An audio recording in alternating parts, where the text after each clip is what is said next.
要的一个教训，就是说，在事先呢没有准备，没有考虑到事情会发展到这种程度。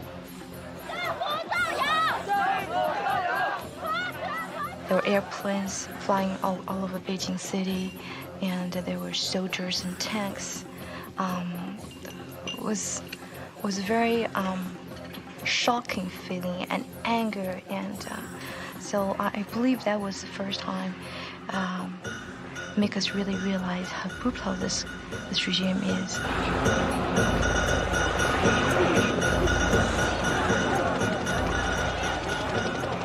People openly come out to the streets, millions of them, and went directly face to face with the militaries, with the tanks, organizing barricades to block every entrance for Beijing City.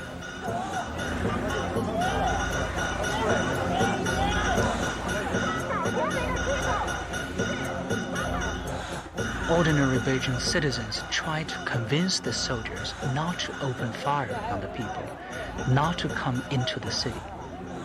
Their passion was so genuine, and some of the soldiers were moved by their courage and decided to withdraw.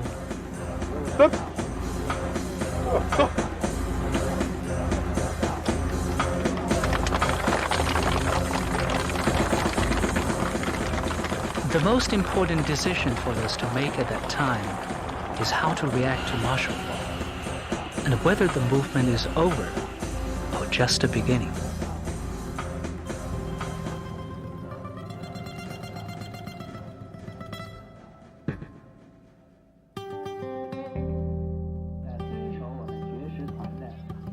I was in the headquarters the first day of martial law. This is the time I saw my girlfriend. She came with a lovely, shining smile and told me, finally, I found you. Immediately, I felt so sad. I feel I have to urge her to leave, but she don't want. She said, it took me weeks for me to find you. How can I leave again? No, I'm gonna stay right here with you, whatever happens. At that moment, I thought about life and love in abstract and how much things that life could offer at the age of 23 with such a beautiful young bride. And I asked her, do you want to marry? She said, why not? And immediately, Ling and all the others were cheered. They thought that's a great idea. Because a moment ago, everybody's so depressed and so sad. Everybody's prepared to die, maybe, by midnight tonight.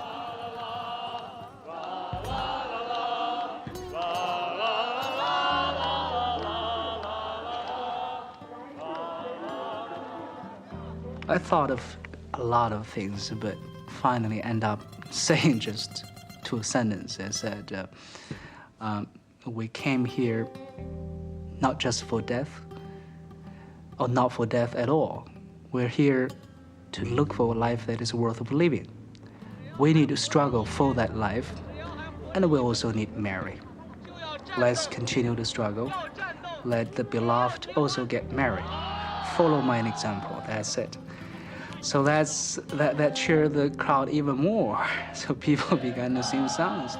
All of a sudden, it changed the deadly silence of the square. Ling gave us a special tent. I had never been with a woman. We just began to undress ourselves when one of other friend of us break into my tent with a huge watermelon. He said, how dare you not to tell me this decision? And because of his loud voices, it attracted a lot of more people. So we never got a chance to perform our duty. And then immediately I sent two of my best friends to escort her back to home. I told her I will go to look for her afterwards if I'm still alive. So they went and never see her again.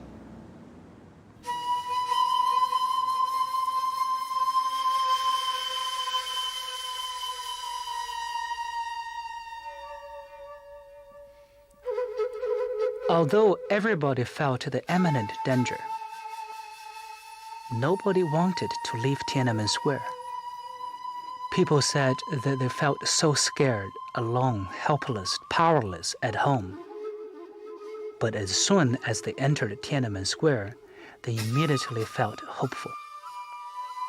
People tasted freedom, and they just wouldn't let it go that easily. So we felt a strong responsibility at the center of the movement.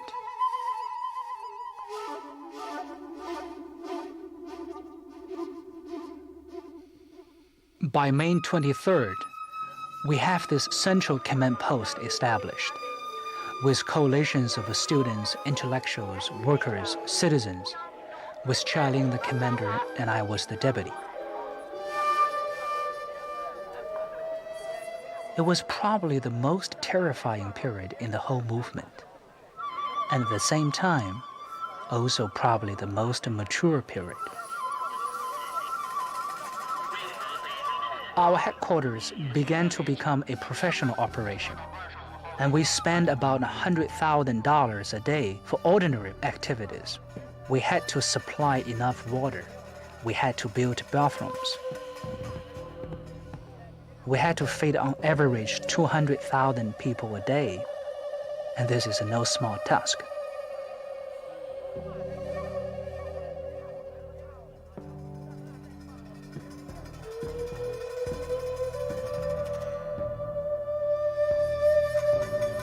And also at this point in time, we got tremendous support from outside China, particularly from Hong Kong.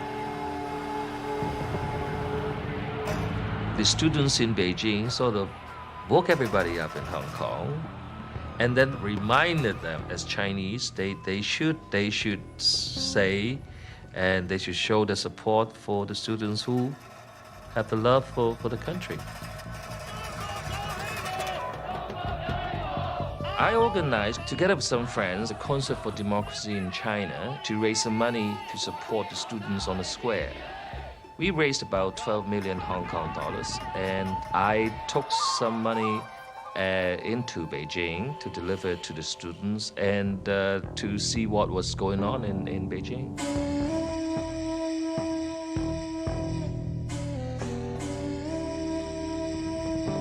But I can see the genuine concern of the students for a better China.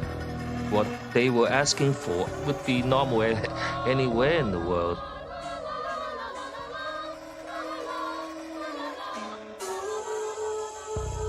They're just kids who have a heart for the country, but who know very little about politics, who know very little about the art of staging a fight with the government. Towards the end of May, there was a strong sense among the students that we're probably not going to have much chance of winning. But there has to be something, some symbol for us to watch, for us to remember, for us to rally around. So a group of artists made a statue which we called Goddess of Democracy. And when it first brought into Tiananmen Square, at that moment, it almost as if martial law does not exist. It's almost that we were celebrating the formation and the beginning of a new republic.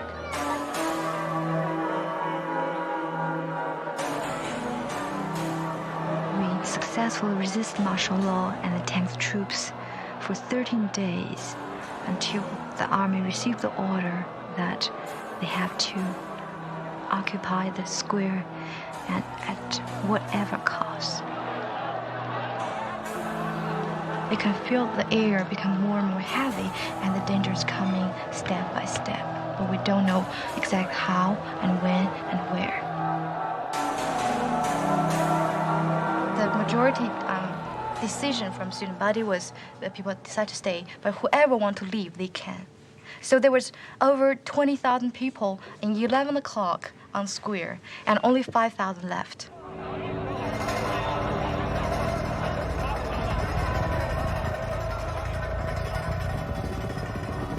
the last final hours coming, and we see 100 yards away, there was a gleaming, machine guns and troops and tanks already facing us. And I look into the students' eyes, and so I told them the story of 1,000 ants. One day, 1,000 ants who live in the mountain, and the mountain caught on fire. They have to really get the bottom of the mountain to be able to survive. So the ants roll together and become a ball, roll from the top to the bottom. And the outside ants burned to death, and the inside survived. At the last hour, we felt we are the ants outside, like to devote our life for a beloved country and beloved people.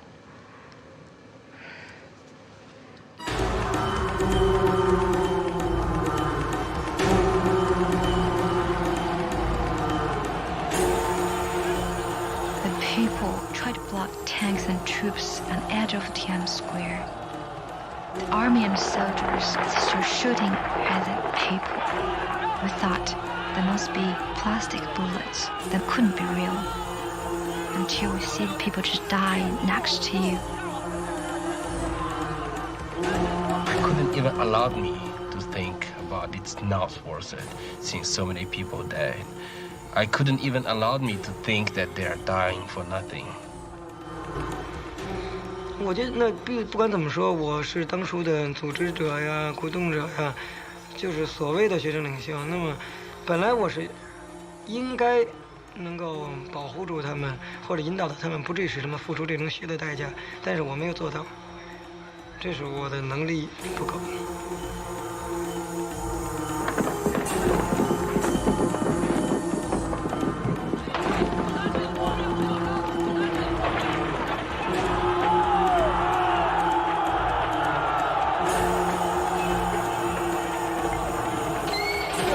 We never really quite recovered from the fact that so many people have died. Such a beautiful dream has been killed, and all of us still alive.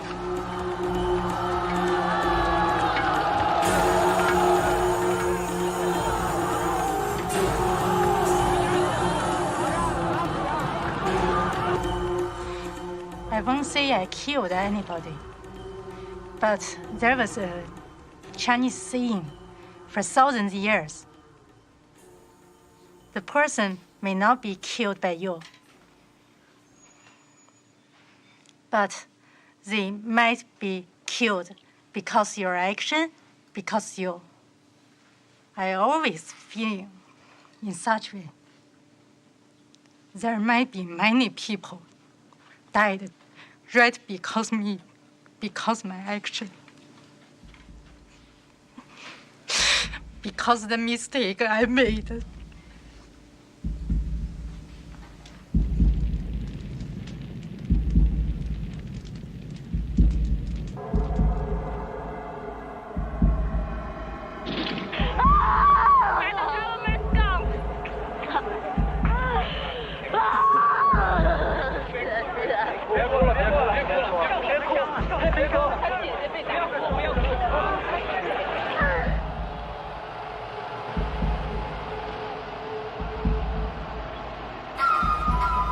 We led the last 3,000 survivors out of the square, and we moved back to Beijing University and immediately ordered that everybody should now move into hiding as soon as you can.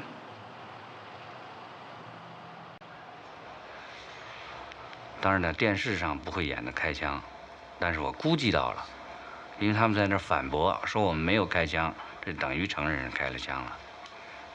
说一个人也没有死，那肯定是死了很多的人，不是一个两个。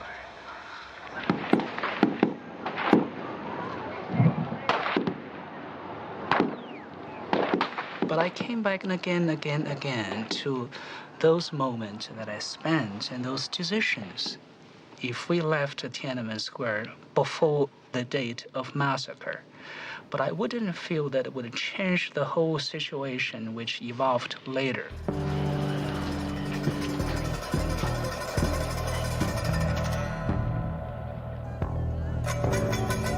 Every day there are thousands, tens of thousands of people were arrested. Everything was controlled by the military. So we began to move even more underground. I hid in Beijing for like 3 days, and the situation was enormously dangerous.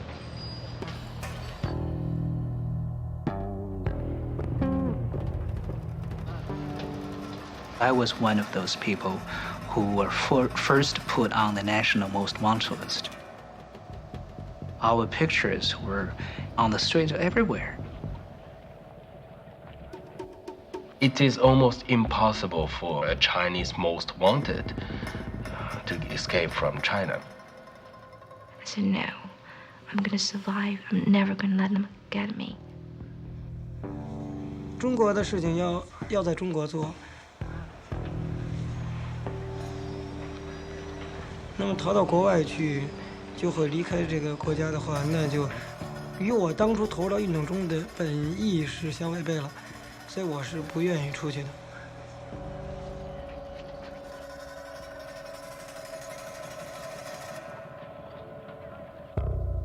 If I really wanted to escape, I need to cut off all connection with my family. That's what we did. The best way for me is leave Beijing as quick as possible. It's really hard to do, but with a lot of friends' help, we finally organized to get out from Beijing train station, which is almost the most dangerous place. It was said there would be a 3-day nationwide door-by-door searching. I hold myself in the cabinet or in the refrigerator for about 4 or 5 hours.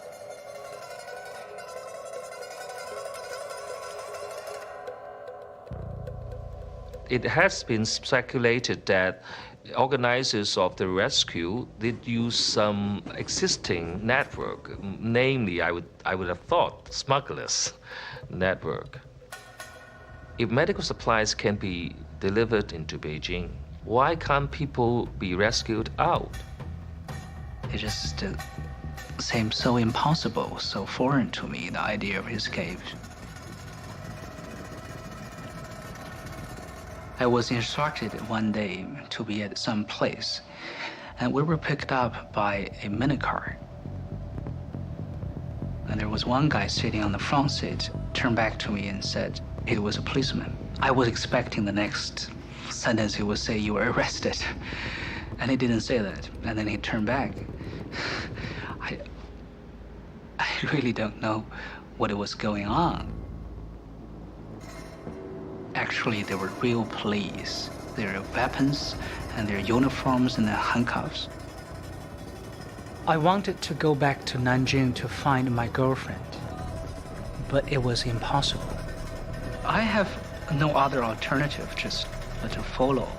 I have to give my life to other people that I don't know. On the way to Canton, I was recognized so many times. What is great is that all these people who recognized me tried to help me.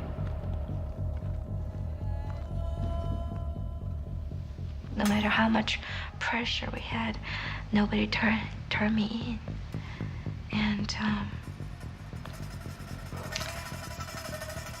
they said they want to keep me alive because they want to keep their hope alive.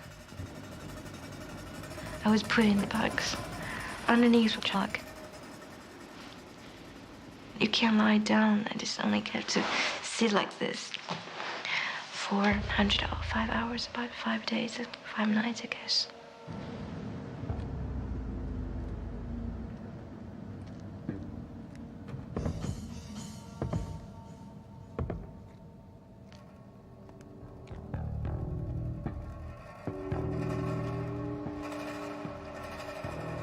We were so lucky. They didn't find us. The organizers of the rescue operation have gotten out more than 130 people. The escape operation would have cost something close to 10 million Hong Kong dollars. Once they got into Hong Kong, the Hong Kong Alliance in support of democracy in China would look after them until they are received by a foreign country. From the ocean, you began to see some lights of the high towers of Hong Kong. And that was the first time in my life I ever seen such kind of thing. It represented kind of different world, different civilization, completely foreign to me. I don't know whether it's dangerous or not. I don't know what lies ahead of me. Some of them come to Hong Kong, they still very nervous. They feel very bad because they already escaped a long time in mainland. When they're out, then they're still very nervous. And sometimes they wake up in the midnight and just cry and cry. For the first time, ever since the massacre, I feel I might reach safety. 那我就但是我也不愿意被他们抓住。那我要跑一跑，那就没有跑掉，因为毕竟这个专政机关，它的力量还是比较强大的，所以最后还是在我回到北京的时候被发现了之后就给抓住。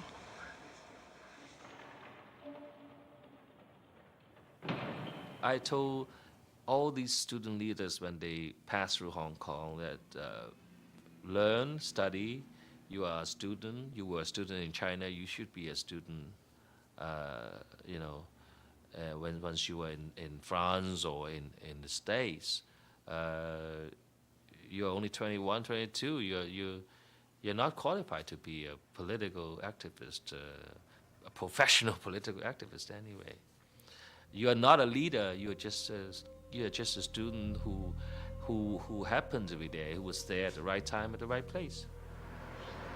我原来就估计到会像现在国外的一些人那种结果，离开长了，慢慢对中国都淡忘了，对中国的事情也不太了解了，就有了隔阂了。那样反而等于自己把自己给毁了。I don't want to make a long story, but each time on this day, I just can't help remembering all those things happened and all those faces whom I never see again.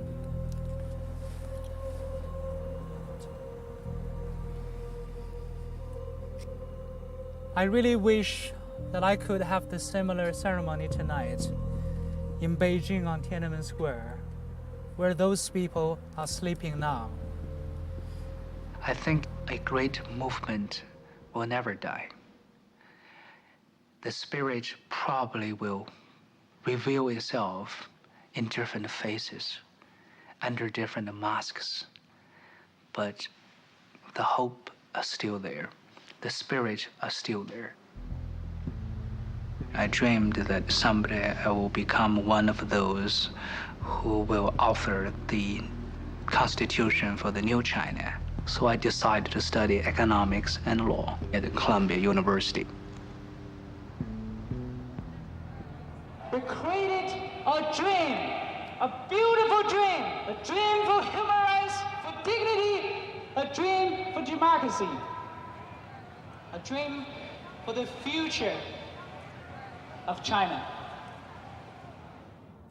The very absence of democracy in China today precisely means that we have to start to work harder. If 1 out of 5 people in the whole world continue to live as slaves under an extremely oppressive regime, every one of us in the free world share a piece of blame and also a piece of responsibility. I have always had the sense that once again I will be summoned by history. I just worry that time won't be enough for me to prepare myself, to make myself ready when the call comes.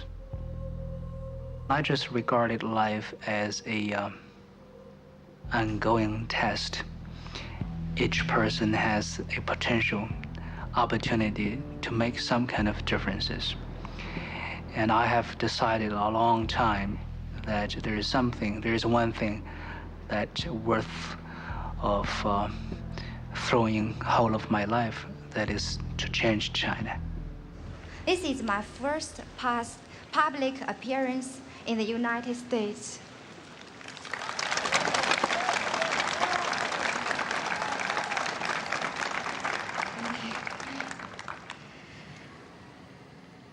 There are many, many moments, very lonely and difficult, almost desperate, when you finally come to this country, so far away from the homeland, from friends, and also had to struggle in a strange land with new language. I was very depressed. I wrote to my sister at that time. I told her that finally able to write after 3 years from 89. I wrote her about what I remember, the family, the front garden, and the flowers my mother used to plant. And I remember every summertime when I went back home from Beijing University, which is thousands of miles away, I always read a book outside in front of the door, and I would hear there's the steps closer and closer. That was Mom. I told her even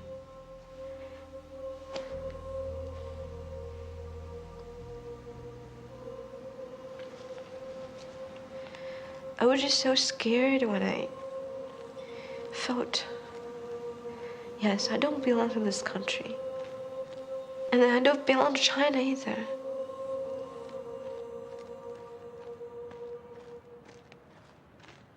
This is Jack Anderson's Watch on Washington. I'm honored to welcome Chai Ling. Welcome, Ling. Thank you, Jack. And thank you for... I try basically just keep my mind shut from the tragedy and study very, very hard and work very hard, being very active, just to find a solution. I want to achieve the goal we tried to achieve in 89. I hope someday I can be free from responsibility and duty I owe to the people who lost their life forever on China Avenue and Tiananmen Square. I can be free to be the person I want to be. But right now, the struggle has to be continued.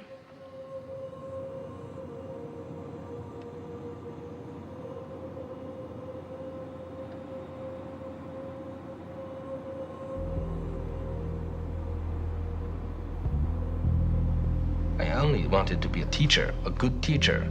Then all of a sudden, these are all gone. These possibilities are all gone.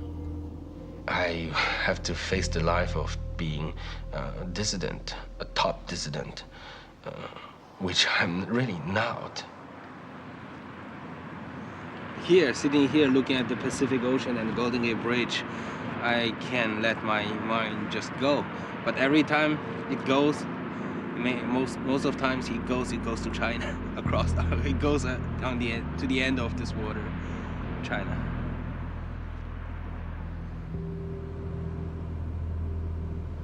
I haven't forgot what I've done and what I've promised to these who were killed. Freedom, it's just like oxygen. You wouldn't feel it when you have it, but you definitely feel how important, how valuable it is when you don't have it. 车子停下来之后，警察过去发现这两个果然。I always believe that press freedom will be the very first step for democracy. I host a program called Voice of China, broadcast to China. We are trying to let people understand a lot of common sense of human rights, of democracy. The kind of basic knowledge we wouldn't able to know before. We wouldn't able to get this kind of informations when I was in China, so I know how important it is to have a radio station to tell us a little bit about it. 车顶上的灯来追击这两个通缉犯。My future is in China. I want to give China freedom.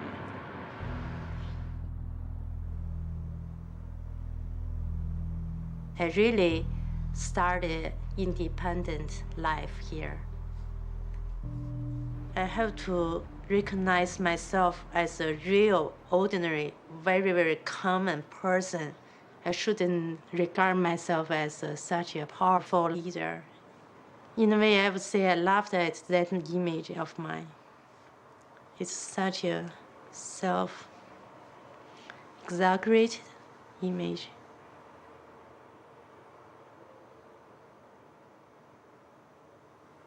Thinking yourself as a real leader, you could do something, you could change the history, you could mobilize the masses, you could change China. I don't really. I think I was scared by the event of 1989, so I don't think I can really play an important role in the future. I got to know more and more new friends here, but I never talked to them about June 4th in personal terms.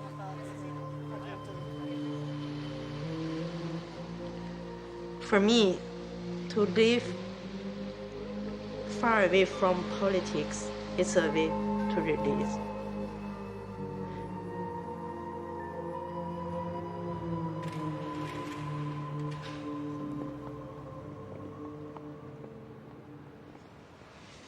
那么我觉得在监狱里这几年，一个很重要的事情就是说，它使我更比88年、89年更强烈的感觉到自由是可贵的。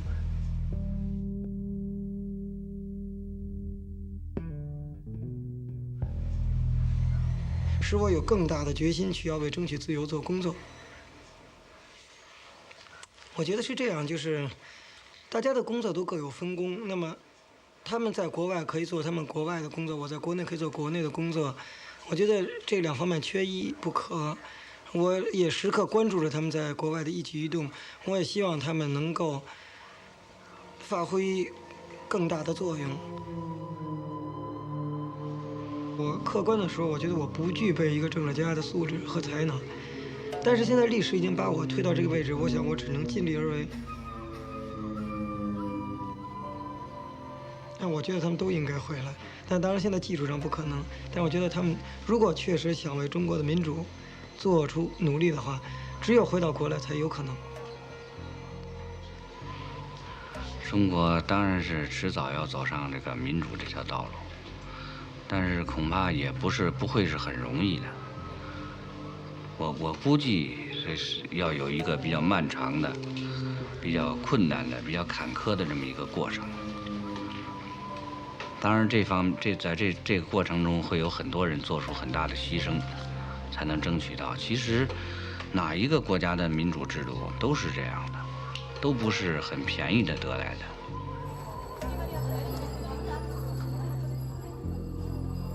When I think of my life so far, through the confusion of memory and emotion, of hope and fear, the image keeps coming to me of an old Chinese legend I first heard when I was 10, at a time when the darkness of the Cultural Revolution was just beginning to lift.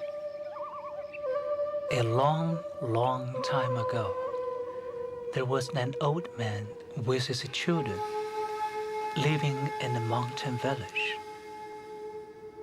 They lived a very happy life, with only one big problem. They have to climb over a big mountain to go to the field every day. So one day, the old man decided to move the mountain. With his children, they began chipping away pieces of rocks every day at the foot of the mountain. A wise man passed by and asked him, "How can you possibly think you can move the mountain?" The old man said, "Probably I won't. But you see, I have children. My children would have children, and they will continue, and the mountain will be moved.